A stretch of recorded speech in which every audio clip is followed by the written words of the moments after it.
Con el libro de Josué comenzamos la segunda gran parte del Antiguo Testamento, que los judíos llaman Nevi'im, que significa los profetas, que incluye esta serie de primeros libros que la versión griega del Antiguo Testamento llama los libros históricos, que forman un conjunto de 6 libros: Josué, Jueces, primero y segundo libro de Samuel y primero y segundo libro de los Reyes. Por la influencia que tienen de la tradición deuteronomista, se los suele llamar, a nivel de estudio, la historia deuteronomista, esta gran obra compuesta por estos 6 libros que tenemos en nuestras Biblias. Abarca lo que corresponde al periodo de la conquista y entrada a la tierra prometida hasta el destierro en Babilonia, ¿no? O sea, toda la época de los jueces, la época del surgimiento de la monarquía en su esplendor con David, Salomón, la época del cisma, donde se divide el reino del norte y el reino del sur, y la época de la decadencia con las invasiones asirias y Babilonia que llevan finalmente al destierro. Vamos a empezar entonces nosotros ahora por el libro de Josué. Vamos a hacer una primera introducción y luego empezaremos la lectura del texto y su análisis, como venimos haciendo siempre. En cuanto a lo que podríamos llamar la historia literaria del texto, bueno, el libro contiene materiales muy diversos y la historia de su composición y compaginación final es larga y compleja. Lo venimos diciendo de cada uno de los libros, algo muy parecido a esto, ¿no? Es algo común en el Antiguo Testamento. El conjunto literario más antiguo lo encontramos en lo que va del capítulo 2 al capítulo 11. Tal vez excluyendo algunos versículos que ya mencionaremos, especialmente en el capítulo 8, pero en síntesis este es el núcleo más antiguo. Está formado por una serie de etiologías y relatos de combates combinados en una narración compuesta por un autor que podríamos identificar como o por lo menos lo vamos a llamar así de hecho, como un compilador, ¿sí? Que estaría ubicado alrededor del 900 a.C., ¿no? Como para que nos demos una idea de desde dónde se están narrando los acontecimientos. Las etiologías, o mejor dicho, casi todas las etiologías tienen como escenario el territorio de la tribu de Benjamín y se conservaron probablemente en la localidad de Gilgal, que ya van a ver cuando empecemos el desarrollo del libro, que va a tener un protagonismo especial, ¿no? Después, el redactor de la historia deuteronomista, me estoy refiriendo a todo el conjunto, Josué, Jueces, 1 y 2 Samuel y 1 y 2 Reyes, publicó esta sección y la incorporó a su gran obra histórica, ¿no? Este sería como un resumen de lo que fue la historia literaria del texto. En cuanto al valor histórico, bueno, a ver, algunas cosas para poner en claro. No se puede negar históricamente que los israelitas consiguieron dominar Canaán. Empecemos por ahí. También es seguro, y por lo tanto, que se hayan conservado algunos recuerdos de esos acontecimientos, ¿sí? Es bien lógico esto. Las escrituras aluden tantas veces a victorias conseguidas por medio de batallas que parece imposible considerar una conquista meramente pacífica, como si hubiese sido solo una ocupación. No, evidentemente acá atrás hay batallas, hay guerra, explícitamente.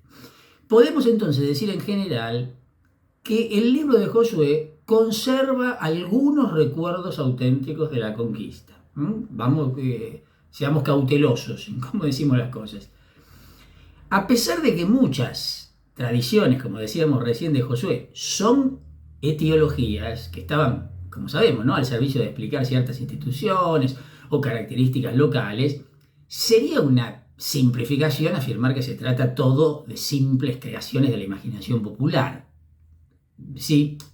Por otro lado, teniendo en cuenta que parte del material es de tipo folclórico, sí, es cierto, No vamos a poder determinar los hechos históricos concretos, pero sí podremos asegurar, al menos en líneas generales, que las tradiciones se fundan en la historia. O sea, hay un trasfondo histórico, sin duda.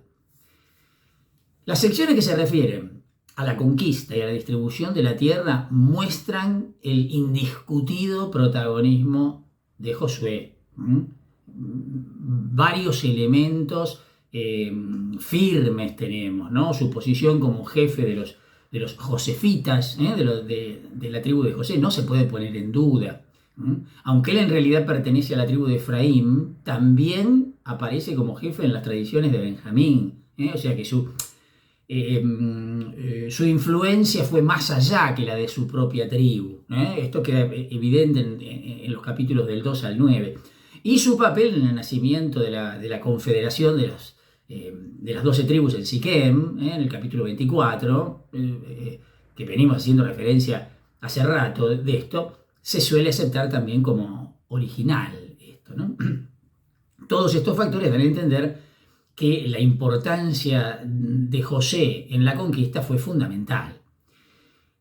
Algunas partes de Josué describen la conquista de la tierra como si fuera ya una obra completa. Bueno, pero esas referencias son claramente esquematizaciones o resúmenes idealizados, bueno, como siempre ocurre en la historia antigua, ¿no? Las pruebas arqueológicas, lo adelanto esto, después diremos en cada caso, plantean algunas dudas. La relación entre la destrucción de algunas ciudades y la conquista israelita y no está totalmente clara, para nada, para nada.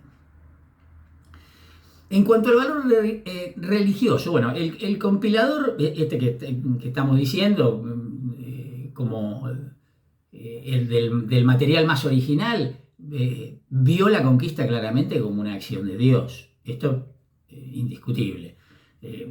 Por parte del hombre, la conquista misma venía a ser como un acto de culto, estrechamente asociado, ya lo vamos a ver, al santuario de Gilgal. Esta concepción está relacionada con la idea primitiva, que ya lo hemos hablado en varias oportunidades, del Jerem, esta aniquilación total del enemigo, el anatema, que era justamente un acto de culto, concepción que la tradición deuteronomista va a acentuar más todavía, ¿sí? O sea que esto era obvio que estuviera presente. Indudablemente la tradición deuteronomista reacciona contra la influencia cananea, que a sus ojos es el mayor peligro, por el tema de la idolatría. Esto ya lo vimos como muy fuertemente cuando analizamos el libro del Deuteronomio. Aparece también aquí la idea primitiva de que la comunidad carga con la culpa del individuo, ya lo vamos a ver especialmente en el capítulo 7, una idea que perduró especialmente en la tradición sacerdotal. Se nota que el redactor también, que el redactor deuteronomista me refiero, añadió al relato sus temas en relación con la alianza, ¿no? La posesión de la tierra está condicionada a la fidelidad para con Dios, y por lo tanto, entonces, las maldiciones de la alianza todavía pueden realizarse, ¿no? En tanto en cuanto, si el pueblo no es fiel a la alianza, bueno, las maldiciones están ahí, para que caigan sobre el pueblo. El que podríamos considerar como el segundo redactor deuteronomista, que habrá sido el que añadió los capítulos del 13 al 21, hizo una suerte de profesión de fe anticipada. Finalmente iba a ser restaurada la posesión total de la tierra, a pesar de que el destierro la haya hecho aparecer como algo inalcanzable, como algo imposible, ¿no? Fíjense lo que estoy diciendo. ¿Dónde está ubicado este segundo redactor? Obviamente ya a la vuelta del destierro, cuando esto ya quedó comprobado. Los redactores sacerdotales, ubicados en la misma época, reafirmaron esta fe con una dosis todavía mayor de idealización, ¿no? Pintando el futuro Israel como una comunidad compacta, cultural, compuesta por las 12 tribus en torno al santuario central, obviamente, el templo de Jerusalén. Empezamos ahora con el libro propiamente dicho, el libro de Josué. Vamos a empezar a leer el texto. Leo en el capítulo 1, del versículo 1 al 18. Después de la muerte de Moisés, el servidor del Señor, el Señor dijo a Josué, hijo de Nun y ayudante de Moisés: mi servidor Moisés ha muerto. Ahora levántate y cruza el Jordán con todo este pueblo para ir hacia la tierra que yo daré a los israelitas. Yo les entrego todos los lugares donde ustedes pondrán la planta de sus pies, como se lo prometí a Moisés. El territorio de ustedes se extenderá desde el desierto y desde el Líbano hasta el gran río, el río Éufrates, y hasta el gran mar al occidente.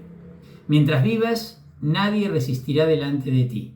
Yo estaré contigo como estuve con Moisés. No te dejaré ni te abandonaré. Sé valiente y firme. Tú vas a poner a este pueblo en posesión del país que yo les daré, porque así lo juré a sus padres. Basta que seas fuerte y valiente para obrar en todo según la ley que te dio Moisés mi servidor.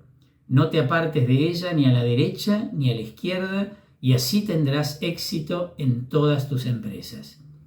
Que el libro de esta ley nunca se aparte de ti. Medítalo día y noche, para obrar fielmente en todo conforme a lo que está escrito en él. Así harás prosperar tus empresas y tendrás éxito. ¿Acaso no soy yo el que te ordeno que seas fuerte y valiente? No temas ni te acobardes, porque el Señor tu Dios estará contigo donde quiera que vayas. Entonces Josué dio a los escribas del pueblo la siguiente orden: recorran el campamento y manden al pueblo que haga provisión de víveres, porque dentro de 3 días pasarán el Jordán para ir a ocupar la tierra que el Señor su Dios les da en posesión.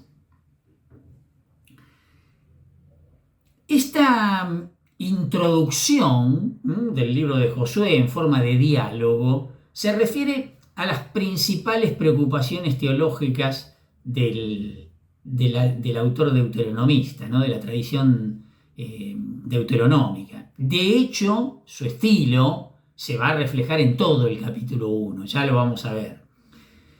La unidad del pueblo está representada por la posición de Josué, clarísimamente, al que reiteradamente se lo menciona en su nombre de sucesor en el ministerio de Moisés, un rol que aparece cada tanto aparece mencionado. Versículo 3, versículo 5, y más adelante volverá a aparecer esta misma idea en el versículo 17.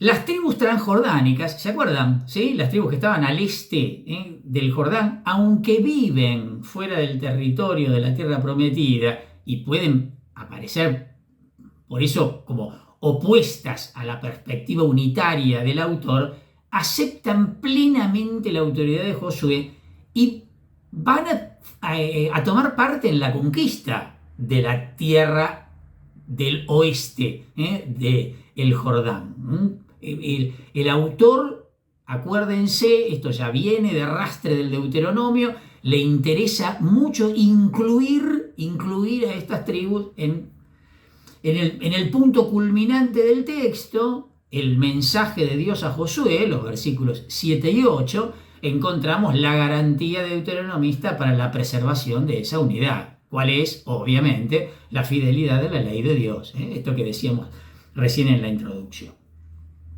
Esto en líneas generales. Vamos a decir algo ahora del texto. Las palabras iniciales establecen un nexo entre Josué y la muerte de Moisés, en el capítulo 34 del libro del Deuteronomio, y la misión de Josué es un desarrollo del mandato divino que aparecía en el capítulo 31 del libro del Deuteronomio. ¿Sí?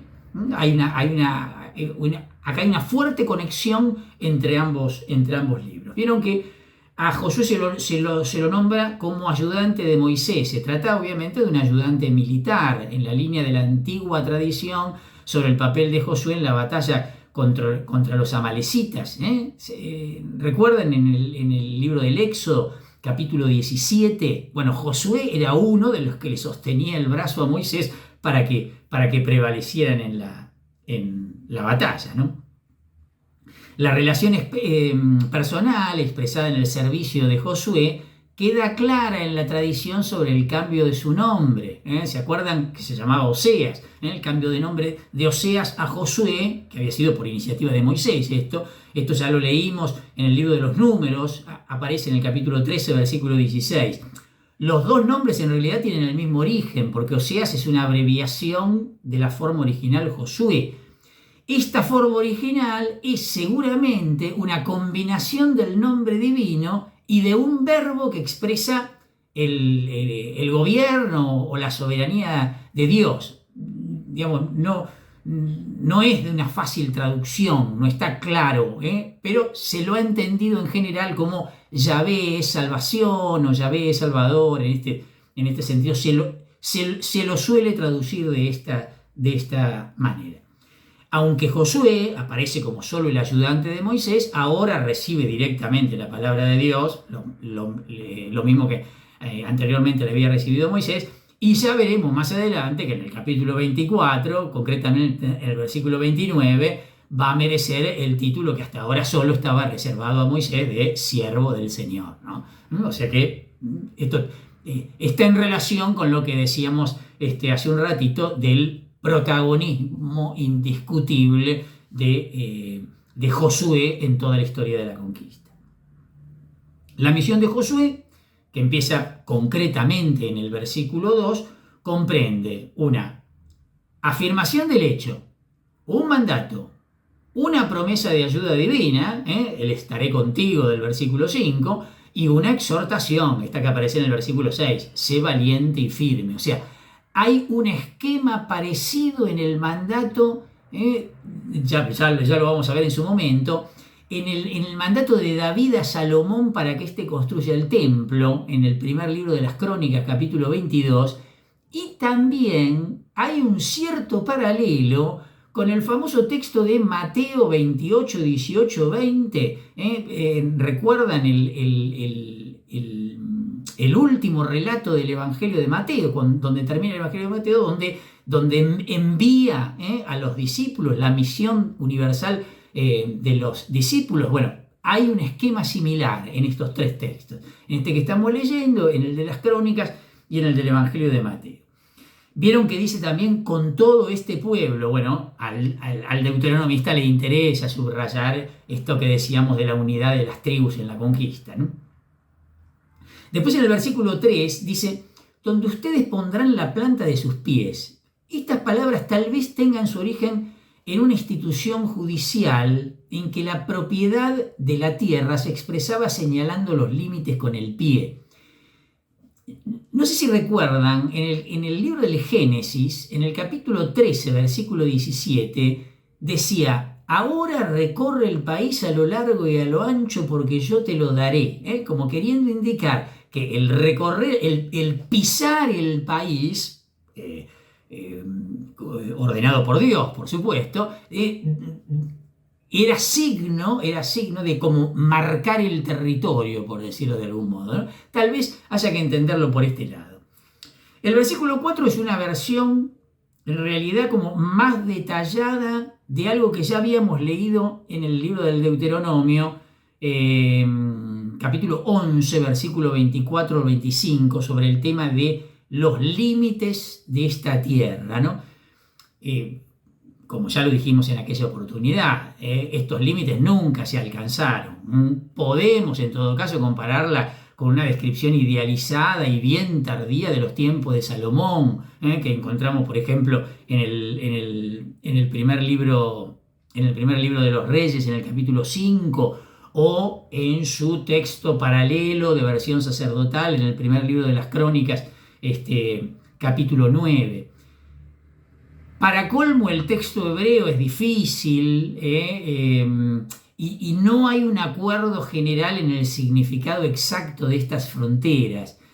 Algunos sostienen que en estas fronteras está incluida la Transjordania, o sea, la costa este también, o la zona este también del Jordán, pero es más probable que el redactor deuteronomista suponga como límite oriental de la tierra prometida la costa occidental del del Jordán y esté describiendo solo el resto de las fronteras, ¿no? Las estepas, el desierto por el sur, el Líbano hasta llegar al Éufrates por el norte y el mar Mediterráneo por el oeste. O sea, estaría marcando como a grandes rasgos los límites del territorio. En el versículo 5, claramente la conquista será una guerra santa, ¿no? Dios mismo va a ser el que va a luchar en favor de su pueblo.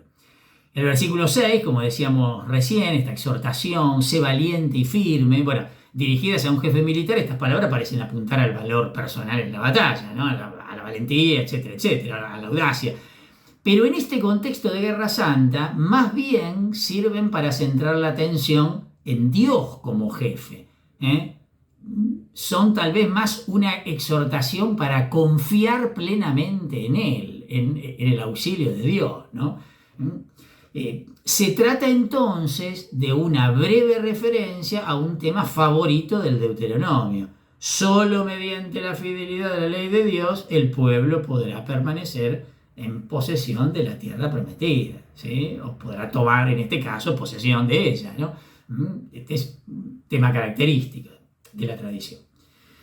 En el versículo 10 se habla de los escribas, también han aparecido muchas veces los soterim, son en general oficiales de rango inferior. ¿Se acuerdan que aparecían en muy diversos roles, no solamente para escribir, o encargados de un grupo de obreros, como podía haber aparecido en el capítulo del Éxodo, en el capítulo 5, o miembros de un tribunal, como ya habían aparecido en el Deuteronomio en el capítulo 16, o como aquí, como oficiales del ejército, en este caso.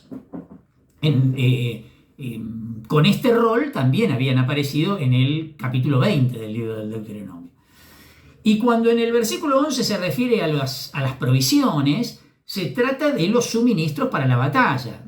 Fíjense que a propósito, en el marco de la Guerra Santa no se mencionan las armas que serán empleadas, ¿sí? No estoy diciendo con esto que no llevaran armas, pero digo, no se mencionan para realzar justamente la participación de Dios en el triunfo, ¿no? No se triunfa ni por la astucia militar, ni por tener más armamento, ser más numeroso que los otros, sino simplemente porque Dios está con nosotros, ¿no? Este es el mensaje que está detrás. No nos olvidemos que no estamos leyendo un libro de historia, sino que estamos leyendo una historia sagrada, ¿sí?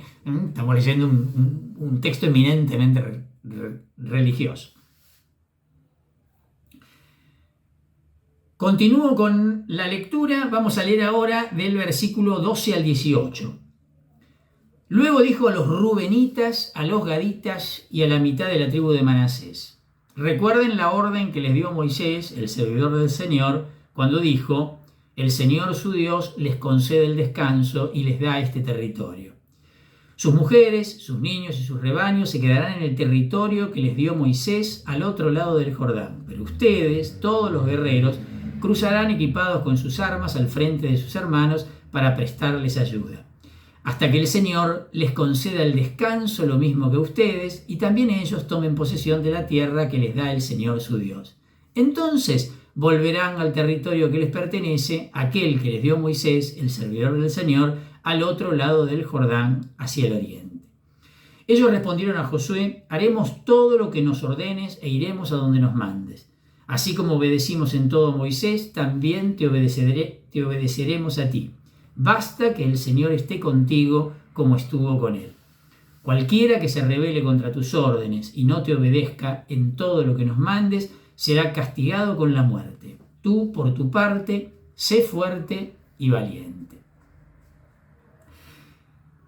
La unión de las tribus con las de la parte occidental planteaba al deuteronomista un problema especial. ¿Cómo podían ser miembros del pueblo elegido si vivían fuera de la tierra prometida? ¿Sí? Dentro de un esquema tan ligado a los límites de la tierra, era un tema este. Más adelante nos vamos a encontrar con tradiciones muy antiguas sobre los conflictos que hubo entre las tribus de ambas márgenes del Jordán. Ya lo vamos a ver cuando nos metamos en el libro de los jueces, especialmente en el capítulo 12 y en el capítulo 21, aparece con mucha fuerza esto. Aquí, el autor deuteronomista está insistiendo en la legitimidad de la ocupación de Transjordania. En primer lugar, Dios mismo les permitirá asentarse en esa tierra. Esta es la formulación que aparece con claridad. El sentido del versículo 13 en hebreo es que participarán del descanso. ¿Se acuerdan? Palabra clave. El descanso tenía que ver con la instalación en la tierra. Bueno, o sea, participarán del disfrute de las bendiciones de la tierra prometida. En primer lugar. En segundo lugar, fue Moisés el que le dio esta tierra, lo que dice el versículo 14. Y por último, estas tribus van a tomar parte efectiva en la conquista de la tierra prometida, la de la zona occidental, tal como lo dice el versículo 15. En el versículo 14 dice, equipados con sus armas. Es más probable la traducción en orden de batalla, que aparece en muchas traducciones, y además coherente con lo que decíamos antes de la no mención de las armas. La palabra además se deriva de la raíz que significa 5, y quizás se refiere a una formación en 5 grupos como la que, ¿se acuerdan? Como la que se describía en el capítulo 10 del libro de los Números también, que era como una organización guerrera o de estrategia en la batalla. Bien, en el versículo 16, las 3 tribus se comprometen solemnemente, como si fuera una alianza, ¿no? Directamente. En el versículo 17 dice, basta que el Señor tu Dios esté contigo. Bueno, teniendo en cuenta que el autor tiene interés en subrayar la participación de las tribus transjordánicas, como estamos diciendo, estas palabras, lo mismo que la exhortación final del versículo 18, no pueden ser entendidas como una condición puesta a la autoridad de Josué. Expresan más bien un deseo, o son una afirmación de confianza en Josué. Habría que entenderlas como diciendo, realmente el Señor tu Dios estará contigo. Y termina entonces con una lógica exhortación como diciendo, pase lo que pase, sé valiente y firme. Hay que entenderlo en este sentido. En cualquier caso, el redactor deuteronomista considera que el único atributo esencial de un jefe es la confianza inalterable en el Dios que está con él. Esto que decíamos antes, ¿no? Lo más importante de Josué es que sea fiel a Dios y que tenga confianza en él. Después, si además es astuto y está preparado para la guerra, mejor, listo, bingo. Pero lo principal es la fidelidad a Dios, sin ningún lugar a dudas.